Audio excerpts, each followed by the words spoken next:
Hi friends, ಎಲ್ಲರಿಗೂ ನಮಸ್ಕಾರ.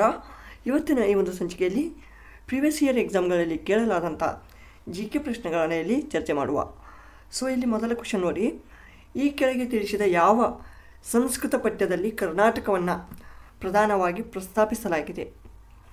ಇಲ್ಲಿ ಮೊಟ್ಟ ಮೊದಲಿಗೆ ಈ ಮಹಾಭಾರತ ಈ ಒಂದು ಸಂಸ್ಕೃತ ಪಠ್ಯದಲ್ಲಿ ಈ ಕರ್ನಾಟಕವನ್ನು ಪ್ರಧಾನವಾಗಿ ಪ್ರಸ್ತಾಪನೆ ಮಾಡಿದಂಥದ್ದು ನಮಗೆ ಕಂಡುಬರ್ತದೆ. ಆಮೇಲೆ ವಿಜಯನಗರ ಸಾಮ್ರಾಜ್ಯವನ್ನು ಆಳಿದ ವಿವಿಧ ಸಾಮ್ರಾಜ್ಯಗಳನ್ನು ಕಾಲಕ್ರಮಾನುಗತ ಗುರುತಿಸಿ. ಇಲ್ಲಿ ವಿಜಯನಗರ ಎಂಪೈರ್ ಅಥವಾ ಸಾಮ್ರಾಜ್ಯ ಇದು ಈ ಸಂಗಮ ವಂಶದ ಹಕ್ಕಬುಕ್ಕ ಇವರಿಂದ ಸ್ಥಾಪನೆ ಆಗ್ತದೆ. ಮೊದಲಿಗೆ ಸಂಗಮ ವಂಶ ಆಗ್ತದೆ, ಆಮೇಲೆ ಸಾಳುವ, ತುಳುವ ಇದರಲ್ಲಿ ಫೇಮಸ್ ಆದಂಥ ಶ್ರೀಕೃಷ್ಣ ದೇವರಾಯ ಕಂಡುಬರ್ತಾನೆ. ಆಮೇಲೆ ಅರವಿಡು. ಹೀಗೆ ಈ ಒಂದು ವಿವಿಧ ಒಂದು ಸಾಮ್ರಾಜ್ಯ ಅಥವಾ ಈ ಒಂದು ವಂಶಗಳು ಈ ಒಂದು ವಿಜಯನಗರ ಸಾಮ್ರಾಜ್ಯವನ್ನು ಏನಪ್ಪ ಆಳಿದಂಥ ಕ್ರಮಾನುಗತ. Okay, option B is the right answer. ಶ್ರೀರಂಗಪಟ್ಟಣದಲ್ಲಿ ತಂಗಿದ್ದ ವಿಜಯನಗರದ ರಾಜಪ್ರತಿನಿಧಿಯನ್ನು ಹೊರದಬ್ಬಿ 1610ರಲ್ಲಿ ಶ್ರೀರಂಗಪಟ್ಟಣವನ್ನು ತನ್ನ ರಾಜಧಾನಿಯನ್ನಾಗಿಸಿದ ಮೈಸೂರಿನ ರಾಜ ಯಾರು? ಇಲ್ಲಿ ರಾಜ ಒಡೆಯರ್ ಅಂದರೆ ಮೊದಲನೇ ರಾಜ ಒಡೆಯರ್ ಇವರು ಈ ವಿಜಯನಗರದ ರಾಜಪ್ರತಿನಿಧಿಯನ್ನು ಹೊರದಬ್ಬಿ 1610ರಲ್ಲಿ ಏನು ಮಾಡ್ತಾನೆ, ತನ್ನ ಒಂದು ರಾಜಧಾನಿಯನ್ನು ಶ್ರೀರಂಗಪಟ್ಟಣವನ್ನು ಮಾಡಿಕೊಳ್ತಾರೆ. ಇವರು ಯಾರು? 1ನೇ ರಾಜ ಒಡೆಯರ್ ಇವರು. 1930ರಲ್ಲಿ ಹೈದರಾಬಾದ್ ರಾಜ್ಯದ ಜನರ ನಾಗರಿಕ ಮತ್ತು ಇತರ ಹಕ್ಕುಗಳಿಗಾಗಿ ಹೋರಾಡಿದ ಸಂಸ್ಥೆ ಯಾವುದು? ಆರ್ಯ ಸಮಾಜ.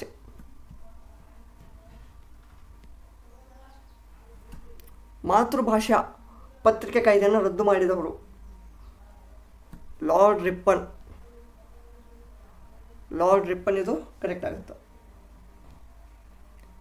ಆಮೇಲೆ ಇದು 6th 7th ಇವೆಲ್ಲ ಏನದವ ಪ್ರಾಬ್ಲಮೆಟಿಕ್ ಅದಾವ. ಇವುಗಳನ್ನು ನೀವೆಲ್ಲ ಸಾಲ್ವ್ ಮಾಡ್ಕೊಳ್ಳಿ. ನಾವು ಜಸ್ಟ್ GK ಕ್ವಶನ್ಗಳನ್ನು ಫೋಕಸ್ ಮಾಡೋಣ.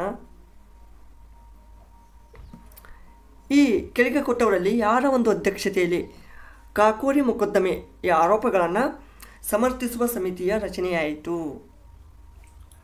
ಇಲ್ಲಿ ಕಾಕೋರಿ ರೈಲು ದುರಂತ ಆಗ್ತದೆ, ನಿಮಗೆ ಗೊತ್ತಿರೋ ಹಾಗೆ. ಓಕೆ, ಅದರಲ್ಲಿ ಈ ರಾಮ್ ಪ್ರಸಾದ್ ಬಿಸ್ಮಿಲ್ಲಾ ಉಳಿದ ಇತರ ಒಂದು ಸಂಗಡಿಗರು ಈ ಒಂದು ಕಾಕೋರಿ ರೈಲು ದರೋಡೆಯನ್ನು ಮಾಡ್ತಾರೆ.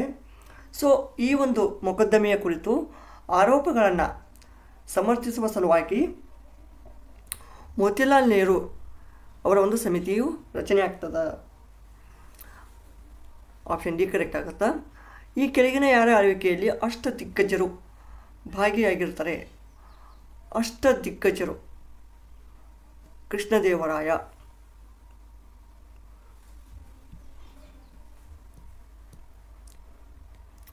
ಅಕ್ಬರನ ಆಳ್ವಿಕೆಯ ಕಾಲದಲ್ಲಿದ್ದ ಐನ್-ಇ-ದಹ್ಸಲಾ ಎಂಬ ಭೂ ಕಂದಾಯ ಮಾಪನವನ್ನು ಪ್ರಾರಂಭಿಸಿದವರು ಯಾರು?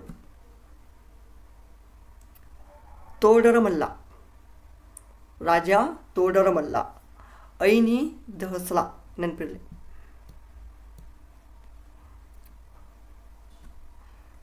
ಭಾರತೀಯ ರಾಷ್ಟ್ರೀಯ ಕಾಂಗ್ರೆಸ್ನ 1924ರ ಅಧಿವೇಶನದಲ್ಲಿ ಮಾತ್ರ ಮಹಾತ್ಮ ಗಾಂಧೀಜಿಯವರು ಅಧ್ಯಕ್ಷತೆಯನ್ನು ವಹಿಸಿದ್ದರು. ಈ ಒಂದು ಅಧಿವೇಶನ ಯಾವ ಒಂದು ಸ್ಥಳದಲ್ಲಿ ನಡೆಯಿತು? ನಮ್ಮ ಕರ್ನಾಟಕದ ಬೆಳಗಾವಿಯಲ್ಲಿ. ಚಿಕಾಗೋದಲ್ಲಿ ನಡೆದ ವಿಶ್ವ ಧರ್ಮ ಸಮ್ಮೇಳನದಲ್ಲಿ ಈ ಕೆಳಗಿನ ಯಾವ ಇಸ್ವಿಯಲ್ಲಿ ಸ್ವಾಮಿ ವಿವೇಕಾನಂದರು ತಮ್ಮ ಭಾಷಣವನ್ನು ಮಂಡಿಸಿದರು? 1893.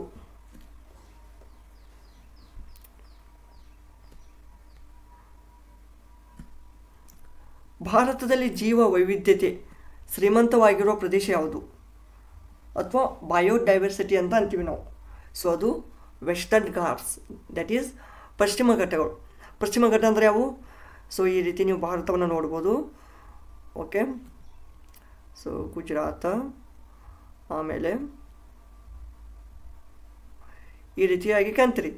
ಇದೇನು ಗುಜರಾತಿಂದ ವೆಸ್ಟರ್ನ್ ಘಾಟ್ ಸ್ಟಾರ್ಟ್ ಆಗ್ತದೆ ಅಪ್ ಟು ಕೇರಳ ತಮಿಳುನಾಡಿನವರೆಗೆ. ಸೊ ಇದು ಜೀವ ವೈವಿಧ್ಯತೆಯನ್ನು ಹೊಂದಿದೆ. ಓಕೆ. ವಾಯುವಿನ ಒತ್ತಡ ಯಾವ ಕಾಲದಲ್ಲಿ ಅತಿ ಕಡಿಮೆ ಇರುತ್ತದೆ ಅಥವಾ ಏರ್ ಪ್ರೆಷರ್ ಅಂತ ಅಂತೀವಿ ನಾವು. ಏರ್ ಪ್ರೆಷರ್ ಇದು ಬೇಸಿಗೆ ಕಾಲದಲ್ಲಿ ಕಡಿಮೆ ಇರ್ತದೆ, ಹೌದಾ? ಸೊ ಬಟ್ ಯಾವ ಕಾಲದಲ್ಲಿ ಹೆಚ್ಚಿರ್ತದೆ? ಚಳಿಗಾಲದಲ್ಲಿ. ವಿಶ್ವ ಓಜೋನ್ ದಿನವನ್ನು ಆಚರಿಸುವ ದಿನ ಸೆಪ್ಟೆಂಬರ್ 16.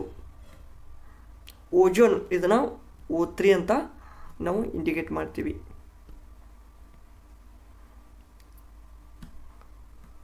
ಗ್ರೀನ್ ಮಫ್ಲರ್ ಎನ್ನುವುದು ಈ ಕೆಳಗಿನವುಗಳಲ್ಲಿ ಯಾವುದಕ್ಕೆ ಸಂಬಂಧಿಸಿದಾಗಿದೆ? ಗ್ರೀನ್ ಮಫ್ಲರ್ ಇದು ಶಬ್ದ ಮಾಲಿನ್ಯ. ವಿಶ್ವದ ಅತಿ ದೊಡ್ಡ ಪರಿಸರ ವ್ಯವಸ್ಥೆ ಯಾವುದು? ಸಮುದ್ರ. 71% ಇಡೀ ಭೂಮಿಯಲ್ಲಿಯೇ ಅಂದರೆ ಪೃಥ್ವಿ 71% ನೀರಿನಿಂದ ಆವೃತವಾಗಿದೆ. ಅದು ಸಮುದ್ರದಿಂದ ಅಥವಾ ಮಹಾಸಾಗರಗಳಿಂದ. ಈ ಕೆಳಗೆ ಸೂಚಿಸಿರುವ ವಿಧಿಗಳಲ್ಲಿ ಯಾವ ವಿಧಿಯು ರಾಜ್ಯ ಸರ್ಕಾರಗಳು ಗ್ರಾಮೀಣ ಪಂಚಾಯತ್ಗಳನ್ನು ಸಂಘಟಿಸುವಂತೆ ನಿರ್ದೇಶಿಸುತ್ತವೆ? ವಿಧಿ 40 ಇದು DPSPಯಲ್ಲಿ ಬರ್ತದೆ. DPSP ಅಂದರೆ ಏನು? Directive principle of state policies ಅಥವಾ ರಾಜ್ಯ ನೀತಿ ನಿರ್ದೇಶಕ ತತ್ವಗಳು. ಇದರಲ್ಲಿ ಈ ಒಂದು ವಿಧಿ 40 ಏನು ಹೇಳ್ತದೆ?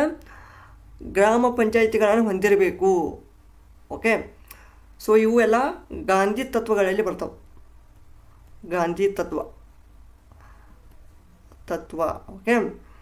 ಆಮೇಲೆ 33ರಿಂದ ನೋಡಿ, ಕೆಳಗೆ ನೀಡಿರುವ ಸಂವಿಧಾನದ ತಿದ್ದುಪಡಿ ಕಾಯ್ದೆಗಳಲ್ಲಿ ಯಾವ ಕಾಯ್ದೆಯು ಭಾರತದ ಪಂಚಾಯತ್ ರಾಜ್ ಸಂಸ್ಥೆಗಳಿಗೆ ಸಂಬಂಧಿಸಿದಾಗಿದೆ?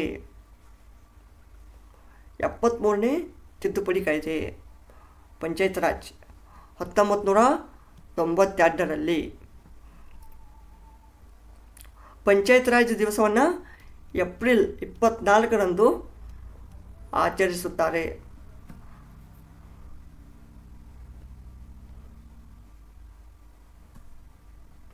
ಕೆಳಗೆ ಸೂಚಿಸಿರುವವರಲ್ಲಿ ಯಾರು ಸಂಸತ್ತಿನ 2 ಮನೆಗಳ ಜಂಟಿ ಅಧಿವೇಶನದ ಅಧ್ಯಕ್ಷತೆ ವಹಿಸುತ್ತಾರೆ?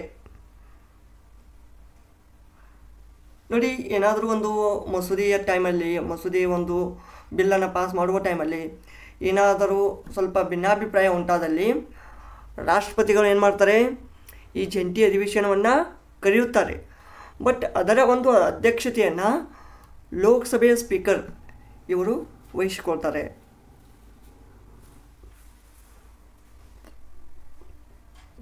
ಈ ಕೆಳಗಿನ ಮೊಕದ್ದಮೆಗಳಲ್ಲಿ ಯಾವ ಮೊಕದ್ದಮೆಯು ಭಾರತದ ಸಂವಿಧಾನದ ಮೂಲಭೂತ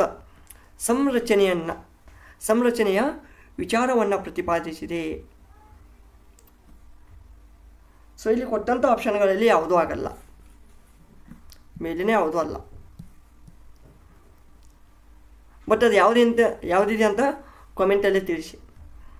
ಒಂದು ರಾಜಕೀಯ ಪಕ್ಷವನ್ನು ಪ್ರಾದೇಶಿಕ ಪಕ್ಷವಾಗಿ ಗುರುತಿಸಬೇಕಾದರೆ ಆ ಪಕ್ಷ ಏನಾಗಬೇಕು?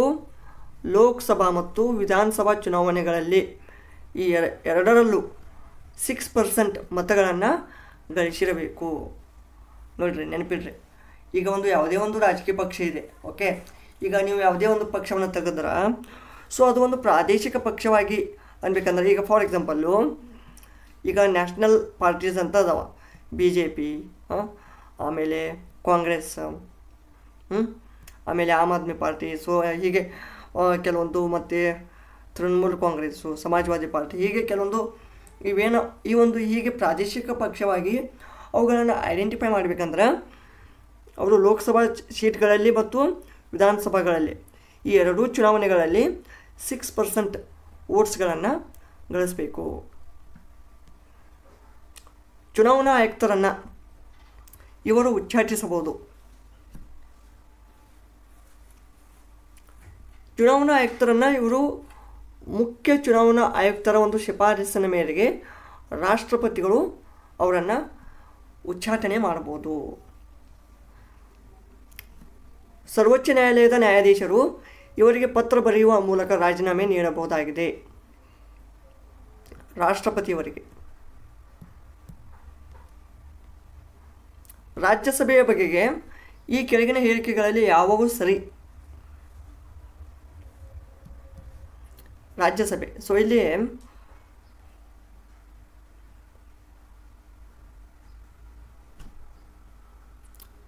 ರಾಜ್ಯಸಭೆ ಇದೊಂದು ಶಾಶ್ವತ ಸದನ, ಅದರಿಂದ ಇದನ್ನು ವಿಸರ್ಜಿಸಲಾಗುವುದಿಲ್ಲ. ಇದು ಕರೆಕ್ಟ್ ಅದ. ಇದರ ಸದಸ್ಯರಿಗೆ 5 ವರ್ಷಗಳ ಸದಸ್ಯತ್ವ ಇರುತ್ತದೆ. ಇದು ತಪ್ಪು. 5 ವರ್ಷ ಅಲ್ಲ, 6 ವರ್ಷ. ಸೊ ಆದ್ದರಿಂದ ಇದು ತಪ್ಪಾಗ್ತದೆ. ಇದರ 1/3 ಭಾಗದಷ್ಟು ಜನಪ್ರತಿ 2 ವರ್ಷಕ್ಕೊಮ್ಮೆ ನಿವೃತ್ತರಾಗುತ್ತಾರೆ. ಇದು ಕರೆಕ್ಟ್ ಅದ. ಆಮೇಲೆ ಇದರ ಸದಸ್ಯರಾಗಲು ಇಚ್ಛಿಸುವವರು 25 ವರ್ಷಕ್ಕಿಂತ ಕಡಿಮೆ ವಯಸ್ಸಿರಬಾರ್ದು. ಸೊ ಇದು ತಪ್ಪು. 25 ಅಲ್ಲ, 30 ವರ್ಷಗಳಿಗಿಂತ ಕಡಿಮೆ ಇರಬಾರ್ದು. ಓಕೆ, ಆದ್ದರಿಂದ ಇದು ತಪ್ಪು. ಸೊ ಇಲ್ಲಿ 1 and 3 ಮಾತ್ರ ಕರೆಕ್ಟ್ ಆಗ್ತವ. ಸೊ ಆದ್ದರಿಂದ ಇಲ್ಲಿ option C is a correct answer.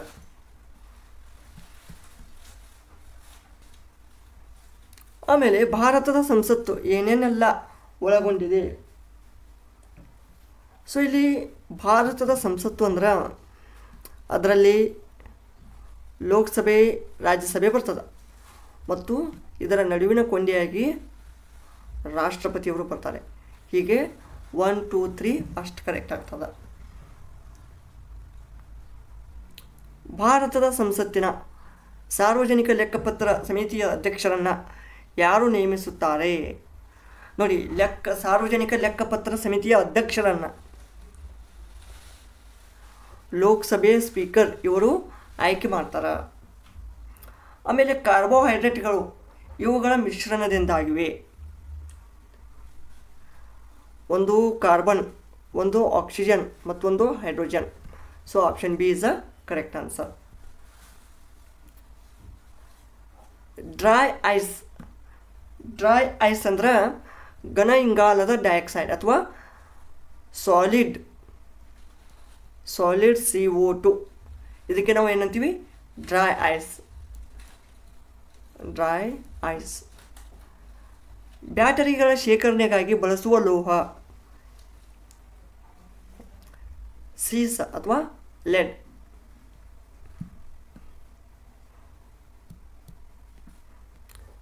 ಈ ಕೆಳಗಿನ ಧಾತುಗಳಲ್ಲಿ ಯಾವ ಧಾತು ರೇಡಿಯೋ ವಿಕಿರಣ ಶಕ್ತಿಯನ್ನು ಹೊಂದಿಲ್ಲ? ಯುರೇನಿಯಂ ಹೊಂದಿದೆ, ಥೋರಿಯಂ ಹೊಂದಿದೆ, ಪ್ಲುಟೋನಿಯಂ ಇದೆ, ಬಟ್ ಜಿರ್ಕೋನಿಯಂ ಹೊಂದಿಲ್ಲ. ನೆಕ್ಸ್ಟ್, ಕಾಟನ್ ಫೈಬರ್ಗಳನ್ನು ಇದರಿಂದ ಮಾಡಲಾಗಿದೆ. ಕಾಟನ್ ಫೈಬರ್ ಇವು ಸೆಲ್ಯುಲೋಸ್ ಅಥವಾ ಕೋಶಗಳಿಂದ. ಆಪ್ಟಿಕಲ್ ಫೈಬರ್ಗಳನ್ನು ಮುಖ್ಯವಾಗಿ ಬಳಸಲಾಗುವುದು ಯಾಕೆ? ಸಂವಹನಕ್ಕಾಗಿ, ಅಂದರೆ ಕಮ್ಯುನಿಕೇಷನ್. ಸೊ ಈ ಒಂದು ಆಪ್ಟಿಕಲ್ ಫೈಬರ್ಗಳು total internal reflection of light. ಈ ಒಂದು ಈ ಒಂದು ಮೆಥಡ್ ಮೇಲೆ ಇದು ವರ್ಕ್ ಮಾಡ್ತದೆ. ಈ ರೀತಿ ಈಗ ಫಾರ್ ಎಕ್ಸಾಂಪಲ್ಲು ಹೀಗೆ ಅಂಕು ಡೊಂಕಾಗಿ ಒಂದು ಫೈಬರ್ ಪೈಪ್ ಇದೆ ಅಂದರೆ, ಸೊ ಹೀಗೆ ಇವು ಲೈಟ್ ಏನಾಗ್ತವೆ ಅಥವಾ ಒಂದು ಸಿಗ್ನಲ್ಸು ಹೀಗೆ ಪಾಸ್ ಆಗ್ತವೆಲ್ಲ. ಓಕೆ, ಸೊ ಇವು ಆಪ್ಟಿಕಲ್ ಫೈಬರ್ಗಳನ್ನು ಕಮ್ಯುನಿಕೇಷನ್ ಸಂಬಂಧ ಯೂಸ್ ಮಾಡ್ತಾರೆ. ಭಾರತದ ಪ್ರಥಮ ಅಣುವಿದಳನ ರಿಯಾಕ್ಟರ್ ಯಾವುದು? ಕಾಮಿನಿ. ಇದು ಕರೆಕ್ಟ್. ಈ ವಿಶ್ವದ ಪ್ರಾರಂಭವನ್ನು ವಿವರಿಸುವ ಸಿದ್ಧಾಂತ ಬಿಗ್ ಬ್ಯಾಂಗ್ ಥಿಯರಿ ಅಥವಾ ಸಿದ್ಧಾಂತ. ಇತ್ತೀಚೆಗಷ್ಟೇ ಅಂದರೆ ಒಂದು ಅಪ್ರಾಕ್ಸಿಮೇಟ್ಲಿ 2016 ಟೈಮಲ್ಲಿ ಉದ್ಘಾಟನೆಗೊಂಡ ವಿಶ್ವದಲ್ಲಿ ಅತಿ ಉದ್ದನೆಯ ಮತ್ತು ಆಳವಾದ ರೈಲ್ವೆ ಸುರಂಗ ಮಾರ್ಗವು ಈ ಕೆಳಗಿನ ಯಾವ ದೇಶದಲ್ಲಿ ಉದ್ಘಾಟನೆಗೊಂಡಿತು? ಸ್ವಿಟ್ಜರ್ಲ್ಯಾಂಡ್. ಸೊ ಇದು ಕರೆಕ್ಟ್ ಆಗುತ್ತೆ. ಫ್ರೆಂಡ್ಸ್, ಇವಿಷ್ಟು ಕೆಲವೊಂದು ಮಹತ್ವದ ಪ್ರಶ್ನೆಗಳಾಗಿದ್ದವು. ಸೊ ಈ ರೀತಿ ನಿಮಗೆ ನೋಡಲಿಕ್ಕೆ ಕ್ವೆಶ್ಚನ್ಗಳು ಸಿಂಪಲ್ ಆದ್ರೂ ಸೊ ನಿಮಗೆ ರಿವಿಷನ್ ಆಗ್ತದೆ. ಹೌದಾ? ಸೊ ಆದ ಕಾರಣ ನೀವು ಆದಷ್ಟು ಕ್ವಶನ್ ಪೇಪರ್ಗಳನ್ನು ರಿವೈಸ್ ಮಾಡಿ.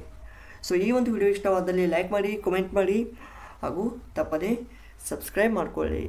ಧನ್ಯವಾದಗಳು.